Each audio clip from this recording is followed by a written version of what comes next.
Am Anfang schuf Gott Himmel und Erde. So beginnt die Bibel und sie erzählt uns vom Anfang von allen Dingen.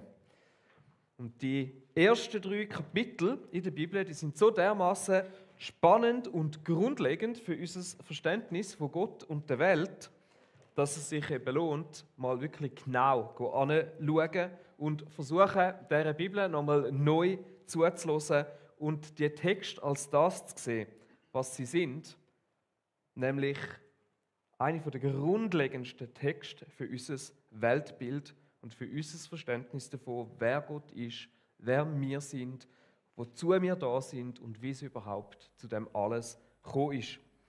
Und damit meine ich, dass wir uns jetzt eben nicht überlegen, ob jetzt die 7 Tage mit 7 Tagen und 24 Stunden, so wie wir das kennen sind, nicht weil das irgendwo keine Rolle spielen, aber weil die Bedeutung von diesen Text weniger damit zu tun hat, ob jetzt das wissenschaftlich korrekt ist oder nicht, weil die Texte schon immer eine tiefe Bedeutung hatten und die möchten wir miteinander entdecken. Und darum versteifen wir uns nicht auf die naturwissenschaftliche Forschung, wir bleiben aber auch nicht beim Sonntagsschulgeschichtli-Level, wo man manchmal so oberflächlich über die Texte weggeht. Wir versuchen tiefer zu graben und versuchen so Zusammenhänge und Details zu entdecken, die vielleicht auf den ersten Moment nicht sichtbar sind. Wir haben letzten Sonntag das kunstvoll gestaltete erste Kapitel mit seiner spannenden Struktur angeschaut und dem Statement, dass Gott der Schöpfer von allem ist und dass die Welt, dass du und ich, dass wir Schöpfung sind, nicht Zufall sind. Und wir haben dabei gesehen und durch den Gott kennengelernt, der Ordnung ins Tohu Wabohu, ins Chaos hineinbringt und wo durch das lebensfördernde Bedingungen und eben Leben selber geschaffen hat. Und heute gehen wir jetzt ins 2. Kapitel hinein, also in 1. Mose Kapitel 2, und wir starten mit einer Textlesung und lassen einfach das Kapitel uns vorlesen und auf uns wirken. Wenn ihr es möchtet, selber in der Bibel mitlesen, dann ist das ab dem Vers 4. So wurden vollendet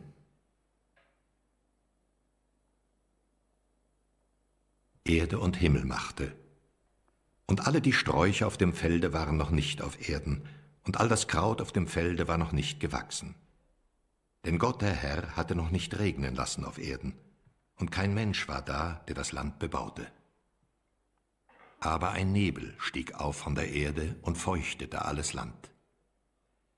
Da machte Gott, der Herr, den Menschen aus Erde vom Acker und blies ihm den Odem des Lebens in seine Nase.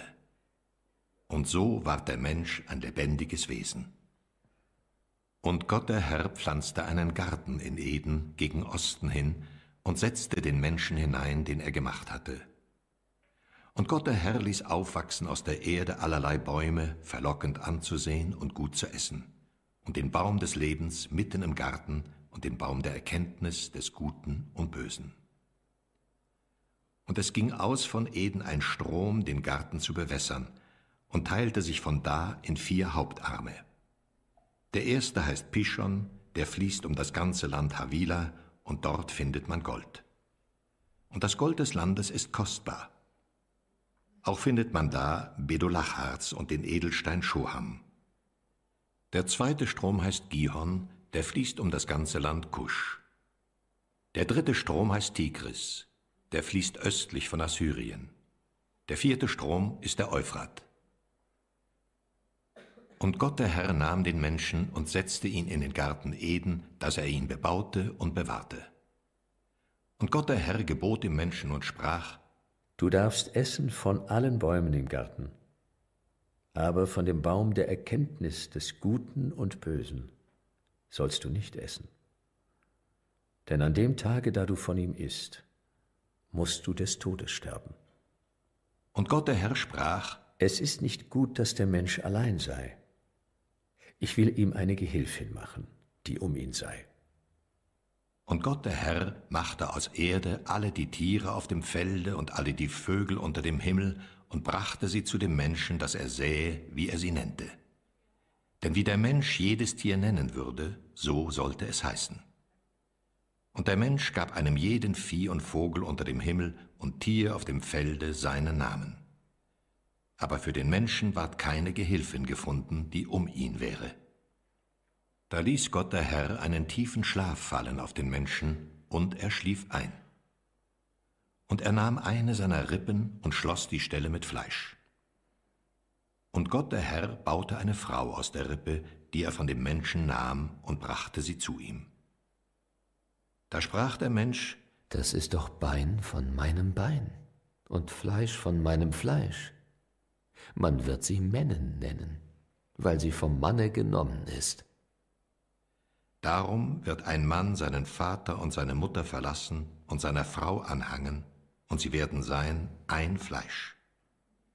Und sie waren beide nackt, der Mensch und seine Frau, und schämten sich nicht. Genau. Das wäre der Text, den wir heute miteinander anschauen. Und er hat angefangen mit: Dies ist die Entstehungsgeschichte des Himmels und der Erde, als sie geschaffen wurden, an dem Tag, als der Herr Gott Erde und Himmel machte. Noch war all das Gesträuch des Feldes nicht auf der Erde, und noch war all das Kraut des Feldes nicht gesproßt. Denn der Herr Gott hatte es noch nicht auf die Erde regnen lassen, und noch gab es keinen Menschen, den Erdboden zu bebauen. Ein Dunst aber stieg von der Erde auf und bewässerte die ganze Oberfläche des Erdbodens. Da bildete der Herr Gott den Menschen aus Staub vom Erdboden und hauchte in seine Nase Atem des Lebens. So wurde der Mensch eine lebendige Seele. Jetzt wirft das ja schon mal ein paar Fragen auf, oder? Jetzt haben wir da den Anfang von dem Text, und das heißt: Dies ist die Entstehungsgeschichte des Himmels und der Erde. Und jetzt haben wir ja letzte Woche das Kapitel 1 angeschaut, und was ist das gewesen? Die Schöpfung, also die Entstehungsgeschichte von Himmel und Erde. Und da fragt man sich natürlich sehr schnell: Ja, gibt es denn jetzt in dem Fall da zwei Schöpfungsgeschichten in dieser Bibel? Die vom Kapitel 1 und dann jetzt die. Und ist es nicht so, dass der Mensch am 6. Tag geschaffen worden ist, nachdem Tier und Pflanzen und allem anderen schon geschaffen sind? Und da tönt das plötzlich ein bisschen anders. Und das fordert uns manchmal ein bisschen raus, oder? Wenn wir das so anfangen durchdenken und merken, ja, irgendwie geht es für uns jetzt nicht ganz auf. Was ist es jetzt wirklich gewesen? Ist es jetzt so gewesen oder ist es jetzt so gewesen? Und tatsächlich gibt es unterschiedliche Diskussionen darüber, wie jetzt da der erste Bericht, den wir haben, zu dem zweiten Bericht steht und wie wir das Ganze einordnen müssen. Es gibt einige Ausleger, die sagen, der zweite jetzt da, das ist so quasi eine Fortsetzung vom ersten und wo erzählt, wie es dann genau weitergegangen ist und wie so ein paar Sachen zuerst noch zusammenfasst. Andere sagen, es ist eine genauere Erklärung davon, was am 6. Tag passiert ist. Es ist wie so ein Zoom rein auf den 6. Tag. Und dann gibt es noch andere, die sagen, der erste Teil ist so quasi das Idealbild und der zweite Bericht ist dann viel mehr detaillierter, wie es dann tatsächlich schlussendlich war, so ein bisschen mehr Ideal und Realität. Ich glaube, ganz klar können wir es nicht sagen. Aber ich glaube, was ein definitiver Punkt ist, die zwei Berichte, die möchten die gleiche Geschichte erzählen, aber sie möchten wie unterschiedliche Aussagen dazu machen. Der Teil 1 zeigt eher, wie Gott Ordnung und Struktur ins Chaos hineingebracht hat und den Kosmos als eine heilige und von Gott geschaffene Welt so quasi erschaffen hat. Und der zweite Teil, der zoomt jetzt ein bisschen näher an, auf einen Teil dieser Geschichte. Und es wird so quasi wie ein Perspektivenwechsel gemacht. Und vielleicht heisst es darum auch, was nicht, ob euch das aufgefallen ist, da heisst es ja zuerst, oh, jetzt muss ich da das Tool für holen.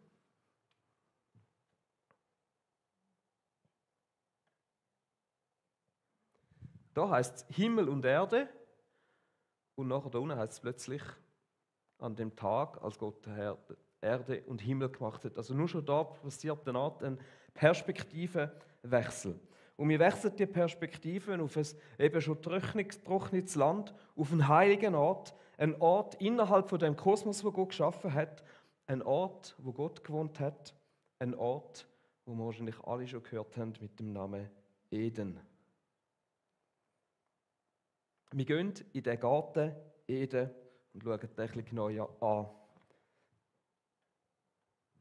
Der Herr Gott pflanzte einen Garten in Eden im Osten und er setzte dorthin den Menschen, den er gebildet hatte. Jetzt, der zweite Teil, der zweite Bericht in dem Kapitel 2, der hat wie zwei Schwerpunkte. Der eine Fokus, der geht stärker auf die Schöpfung der Menschen ein, kommen wir nachher nochmal drauf. Und der andere Fokus, der fokussiert stark auf den Ort namens Edens. Und die beiden Aspekte möchten wir heute ein bisschen genauer anschauen. Und vielleicht sind euch auch da ein paar Details aufgefallen, wo wir manchmal Gefahr sind, relativ schnell zu überlesen, weil wir gewisse Sachen vielleicht von Sonntagsschule und so weiter ein bisschen anders in Erinnerung haben. Zum einen heisst es da nämlich ein Garten in Eden. Also nicht Garten Eden, wie ich das mega lang immer gemeint habe oder gesagt habe, so der Garten Eden, sondern ein Garten in Eden. Also hat es da anscheinend ein Gebiet gegeben, wo Eden heisst, wo es heisst, dass es im Osten gelegen ist. Und Eden bedeutet Wonne. Also man kann es auch übersetzen mit Freude, mit Glück oder mit Begeisterung. Also es ist ein Ort von der Wonne. Heute nicht mehr so gebräuchlich, aber es ist ein Ort von der Freude, vom Glück, von der Glückseligkeit. Im Griechischen wird das übersetzt als Paradies. Jetzt heißt es da also, Gott pflanzt in Eden einen Garten. Das Wort für Garten, das kommt von beschirmen. Das möchte auch etwas bezeichnen, wo wie einen geschützten Rahmen hat, abgeschlossen neu ist. Und es ist ein Ort, wo das Leben soll zum Blühen kommen. Und dort an, und das ist jetzt auch anscheinend, bringt Gott den Mensch, den er anscheinend außerhalb geschaffen hat, auf den Boden von Eden, in den Garten hinein. Auch das, immer gemeint, die sind dort geschaffen worden und plötzlich scheint es da eher so, als wäre das außerhalb. Ein geschützter Ort der Freude, wo Gott, der Schöpfer, seine Geschöpfe, die Menschen, gebracht hat. Wir können das mal noch schnell versuchen, so ein bisschen schematisch aufzuzeigen. Also wir haben hier das Land. Jetzt müssen wir schnell den Stift nehmen.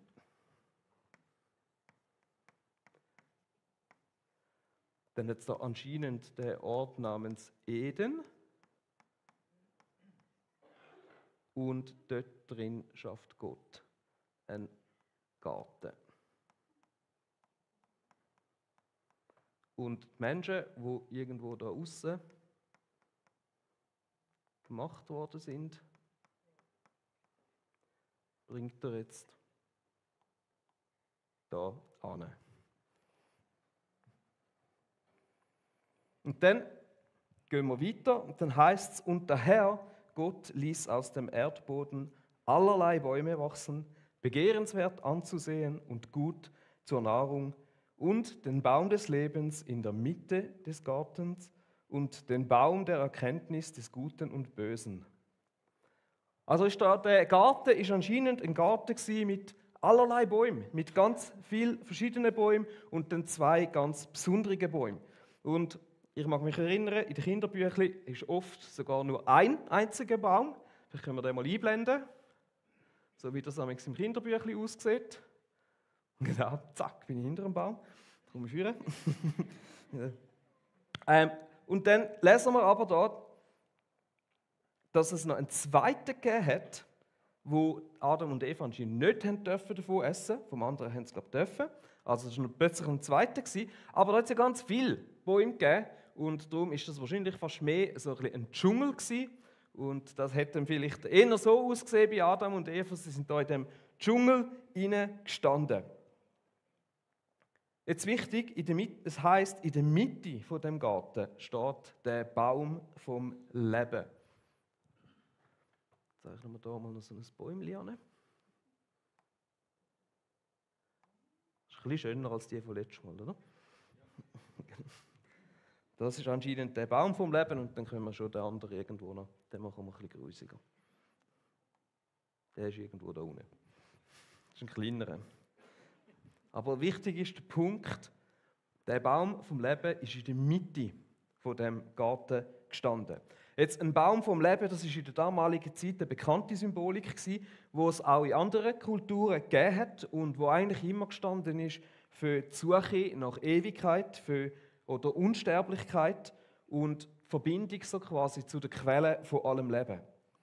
Jetzt in der Bibel ist das eigentlich ganz eine klare Symbolik. In der Bibel steht der Baum vom Leben für Gott und für seine lebensspendende Kraft. Das sieht man auch in ganz vielen anderen Bibelstellen, in den Sprüchen zum Beispiel. Und weiter vorne, wenn wir dann weiterlesen, heisst es auch, dass die Früchte von dem Baum ewiges Leben spendet und auch in der Offenbarung, dass das eine Belohnung ist für die durchgehebt haben und Gott treu gewesen sind. Und wie gesagt, es ist nicht ein Zufall, dass der Baum in der Mitte von dem Garten steht. Das zeigt uns, dass das Leben von Gott ausgeht. Und dass nicht der Mensch über das Leben verfügt, sondern dass Gott als lebensspendende Kraft im Zentrum von dem Garten soll stehen, im Zentrum auch vom Leben soll stehen und dass von ihm die lebensspendende Kraft ausgeht.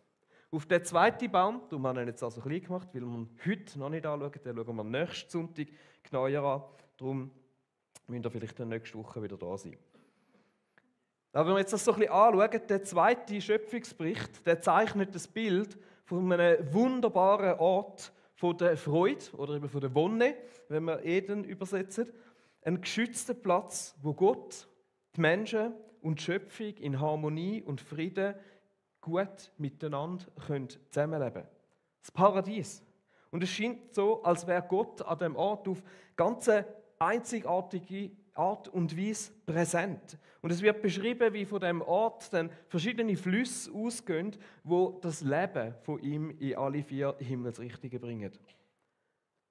Der Garten in Eden ist ein Ort von Gottes besonderer Gegenwart, ein Ort vom Leben. Es ist ein heiliger Ort.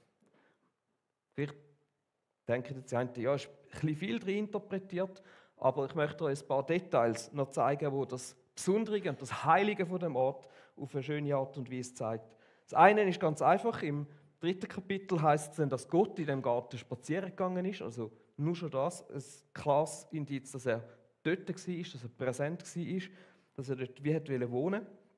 Und dann lesen wir auch wieder im 3. Kapitel, nach dem Sündenfall, wo wir dann auch eben nächstes Mal anschauen, dass Gott den Eingang zu dem Garten durch so Engelswesen bewachen lassen hat, die heißen Cherubim.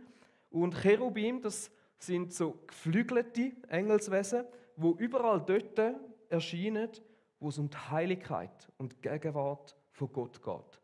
Zum Beispiel auch bei der Stiftshütte. Und das mit der Stiftshütte, das ist nicht ein Zufall, dass das dort kommt, weil der ganze Aufbau von der Stiftshütte und später dann auch vom Tempel, der nimmt enorm viel Symbolik von genau dem Garten in Eden wieder auf verschiedenste Art und Weise. Nur schon der Aufbau, wie gesagt worden ist, dass sie das aufbauen sollen. Wir haben das Land, das bleibt eine Art wie gleich. Ich kann aber auch zum Beispiel die Stadt Jerusalem sein. Im Fall von Tempel. Dann hat es immer einen Vorhof gehabt. Und dann das Heiligtum.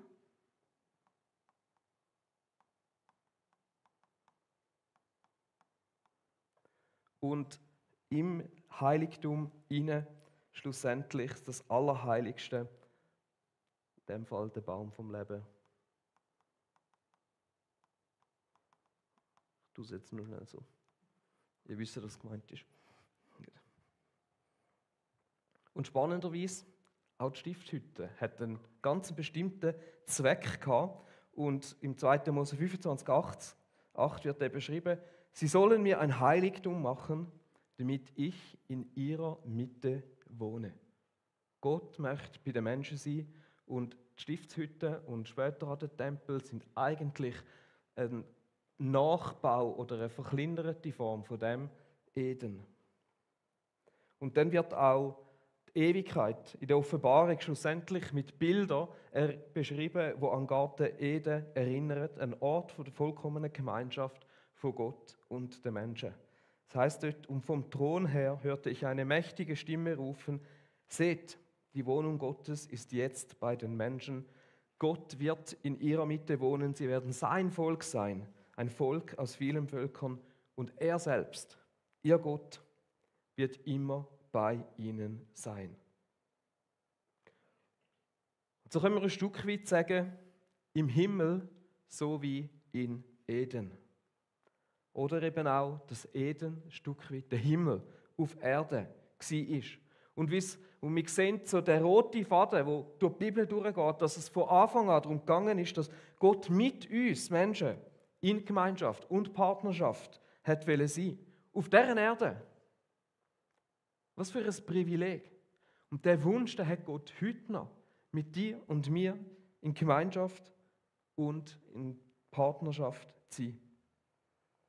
Und vielleicht noch so ein Gedankenanstoß, den wir mitnehmen können, wo wir jetzt nicht ausführlich darauf eingehen, aber wir Christen reden oft so davon, vom in den Himmel kommen.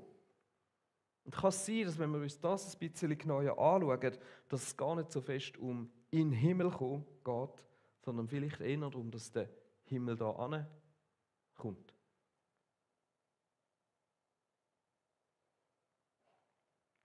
Ich möchte den Fokus wechseln, so wie das auch in dieser Geschichte ist, auf den zweiten von diesen Fokus, nämlich den Mensch, der oft auch als Krone der Schöpfung bezeichnet wird. Was ist denn überhaupt unsere Rolle jetzt in dem Ganzen? Was ist unsere Aufgabe? Und wir haben letzten Sonntag schon davon geredet, dass wir Menschen in Gottes Ebenbild geschaffen worden sind. Ich lese den Vers nochmal. Und Gott sprach: Lasst uns Menschen machen als unser Bild. Das haben wir, glaube ich, da. Genau. Lasst uns Menschen machen als unser Bild. Uns ähnlich. Sie sollen herrschen über die Fische des Meeres und über die Vögel des Himmels und über das Vieh und über die ganze Erde und über alle kriechenden Tiere, die auf der Erde kriechen. Also was da eigentlich gesagt ist, dass du und ich Gott irgendwie ähnlich sind. Dass etwas Göttliches an dir ist. Und letzten Sonntag haben wir es davon gehabt, wie das uns eine unglaubliche Würde gibt, einen unglaublichen Wert. Aber ich glaube, wichtig ist, dass wir uns bewusst sind, ähnlich heisst nicht göttlich. Wir sind nicht Gott, wir sind auch nicht göttlich, wir sind ihm nur ähnlich, nicht gleich. Und das ist ein grosser Unterschied. Und auch wenn der Heilige Geist in uns lebt, so sind wir wegen dem immer noch nicht Gott oder göttlich.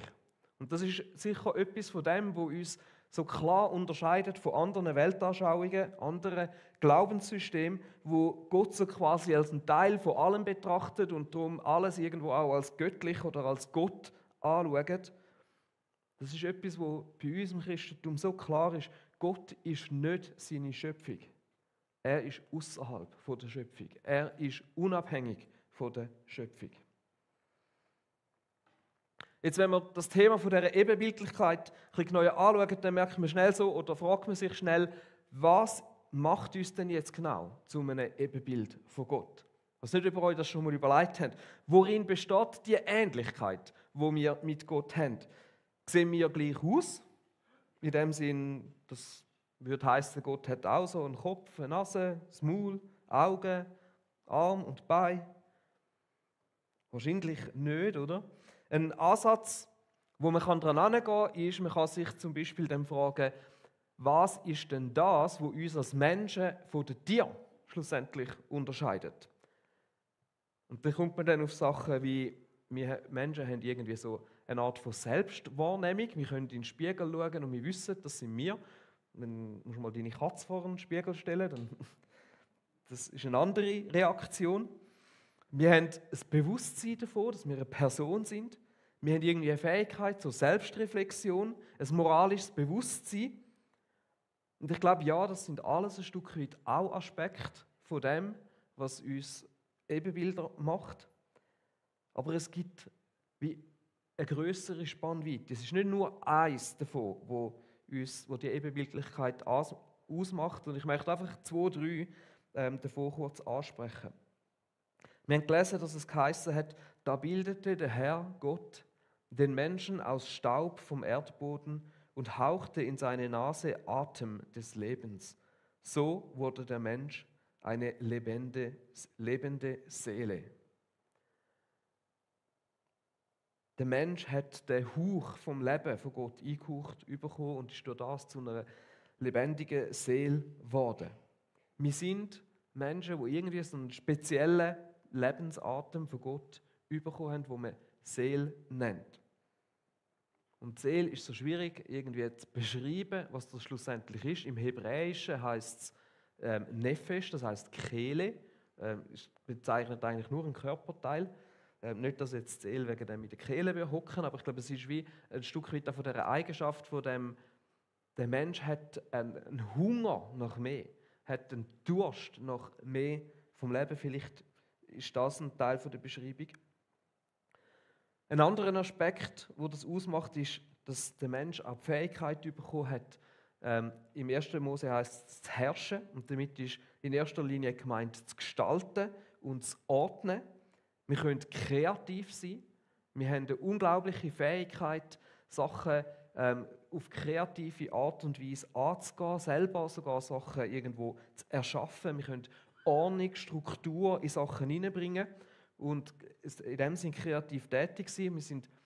Steffi und ich sind am Freitagabend an ein Konzert gegangen von so einem Piano-Künstler, kannst du eigentlich sagen. Und der hat x verschiedene Pianos gehabt und hat verschiedene Tonfolgen geleitet und die irgendwie geordnet und übereinander geleitet und miteinander verbunden und hat wie Ordnung eine Art in ein Chaos hineingebracht und durch das etwas unglaublich Schönes kreiert, wo einfach ein Kunstwerk war, wo einfach etwas war zum Staunen. Und wir Menschen sind irgendwie ausgestattet mit dieser Fähigkeit, auch kreativ, schöpferisch selber tätig zu sein, mit einem Verstand, der über das ausgeht, was andere Geschöpfe haben. Und dann, ich glaube, ein Aspekt, den wir nicht vernachlässigen dürfen, wenn es um die Ebenbildlichkeit geht, ist, dass wir auch eine Bestimmung haben zur Gemeinschaft. Und so wie Gott sich als Vater, Sohn und Heiliger Geist in sich selber ja schon eine Gemeinschaft ist, so wird die Ebenbildlichkeit eben vielleicht erst dort wirklich sichtbar, wo auch wir Gemeinschaft leben, in Gemeinschaft sind. Darum sagt es auch in dem Bericht, dass nicht gut war, dass der Mensch allein war, dass er die Ergänzung durch Gemeinschaft auch braucht. In all diesen Aspekten zeigt sich so ein bisschen, was Ebenbildlichkeit alles ausmacht. Die Frage ist natürlich dann, für was? Und die Aspekte, die haben ganz viel mit der Aufgabe zu tun, wo Gott dir und mir, uns Menschen, übertragen hat. Ich möchte für das nochmal schnell das Wort anschauen, das bei uns mit Ebenbild ersetzt wird. Das Bild da, das Wort. Im Hebräischen heißt das Selem und man kann es auch übersetzen mit Abbild. Oder es wird häufig für Abbilder übersetzt, auch zum Beispiel in Bezug auf Götzen oder antike Gottheiten, Statuen und so weiter. Und dort kommt wieder so ein spannender Punkt rein. Üblicherweise haben ja andere antike Kulturen ihre Götter gehabt und was sie gemacht haben, sie haben Abbilder von diesen Göttern gemacht. Sie haben irgendwelche Statuen oder Schnitzereien oder was auch immer gemacht und sie haben die Abbilder genommen und wohin haben sie die getan? Sie haben sie in den Tempel hineingestellt. Jetzt Tempel, kommt uns da nicht etwas in den Sinn von vorher? Dass der Garten Eden so von der Struktur im Tempel nachher wieder aufgegriffen wird und der Tempel, der ist im Garten, so quasi äquivalent. Und dann lesen wir in der Bibel, und der Herr Gott nahm den Menschen, also seine Abbilder, und setzte ihn in den Garten Eden, ihn zu bebauen und zu bewahren. Also nochmal das, Gott nimmt uns als Abbilder und setzt uns in den Garten, ins Heiligtum, in den Tempel hinein.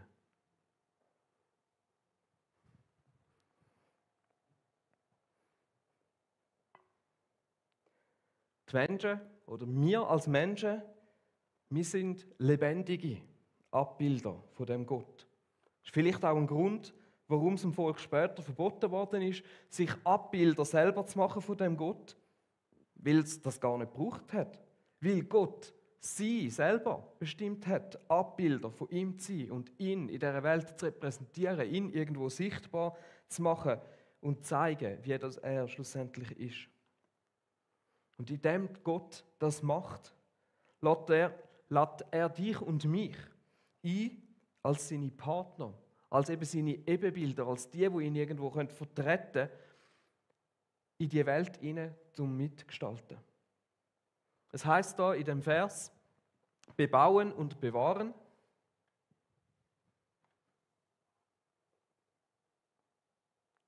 Das hat nicht funktioniert. So.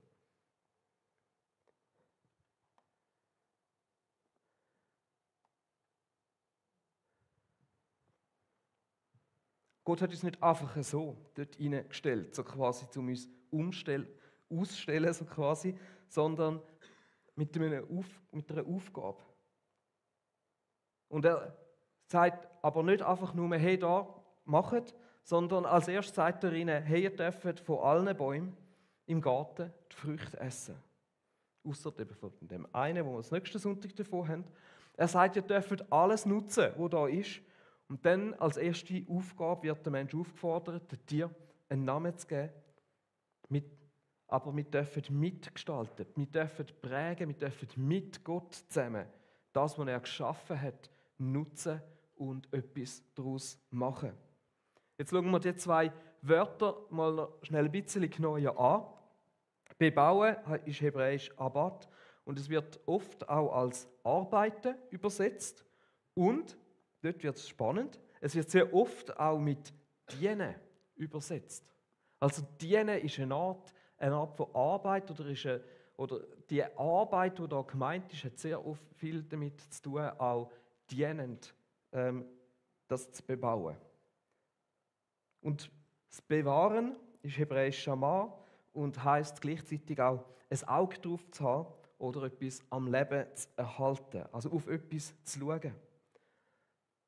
Das heißt für uns, wenn Gott uns also den Auftrag gibt, die Erde zu bebauen und so quasi dienend sie zu bewahren, dann heißt das, dass Gott uns Verantwortung für die Welt gegeben hat.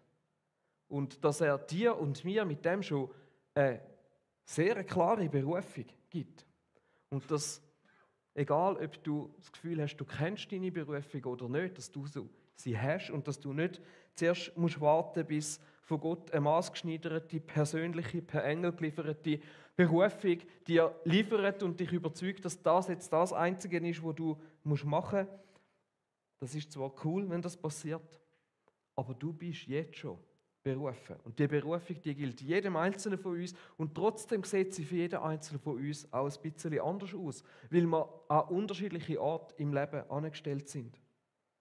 Aber du bist berufen zum mit Gott in Beziehung, in einer Partnerschaft und ein Stück weit sogar fast stellvertretend für ihn als Ebenbild, ihn zu repräsentieren und die Welt in seinem Sinn gestalten, bebauen, dienend und eben auch bewahrend zu angeben.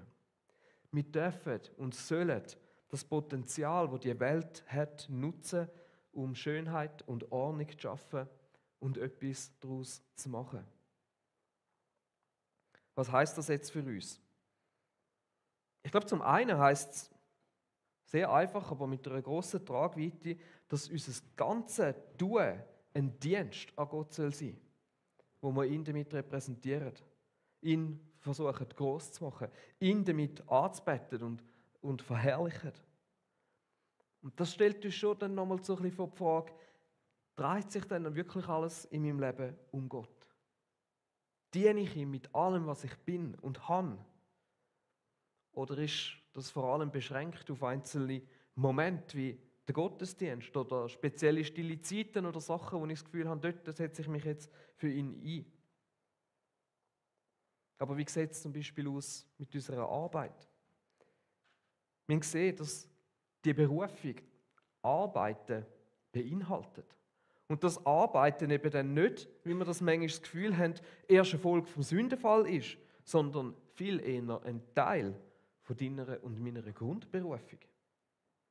Und das anstrengend und mühsam, das ist etwas, wo durch den Sündenfall dann dazugekommen ist. Das werden wir noch sehen. Aber Arbeit an und für sich ist ein Teil von deiner und meiner Grundberufung. Und das fordert uns auch heraus, uns mal zu überlegen, unsere Einstellung zu Arbeit. Als was schauen wir sie an? Ist sie für uns einfach notwendiges Übel? Ist sie neutral?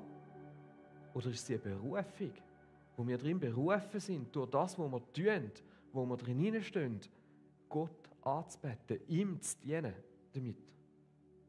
Der Tim Keller hat es so schön gesagt, Arbeit ist die Umgestaltung des Rohmaterials der Schöpfung Gottes.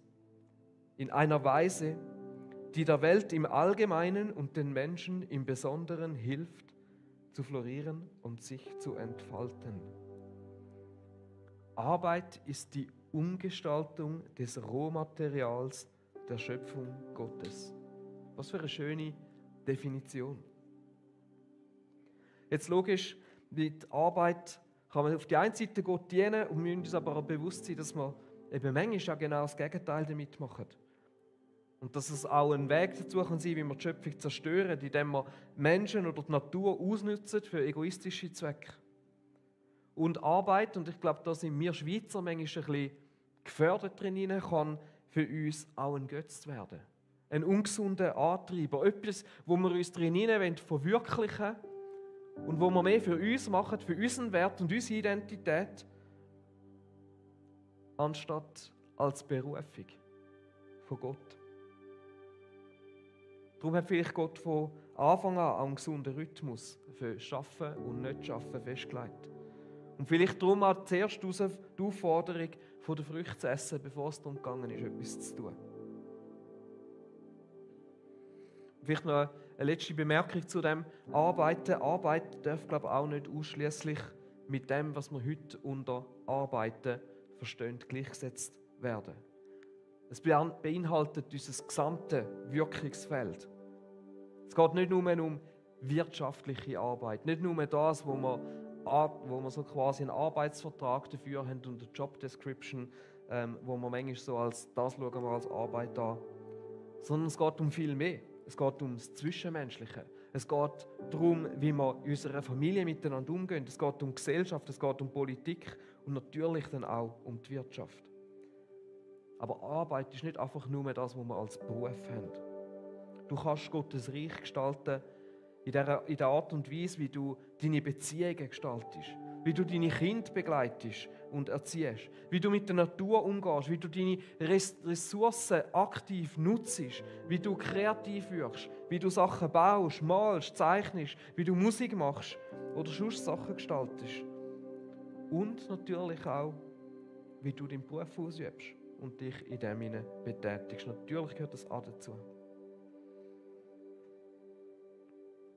Und es geht auch nicht unbedingt um den Kern von dem, was deine Arbeit ist, sondern vielmehr auch das Wie, die Art und Weise, wie wir das machen, wie wir mit Menschen, vielleicht mit Kunden, mit Mitarbeitern umgehen oder die Art und Weise, wie wir die Ressourcen, die wir nutzen, einsetzen, wie wir sie behandeln, um den Weg und die Strategien, die wir wählen, um unser Ziel zu erreichen.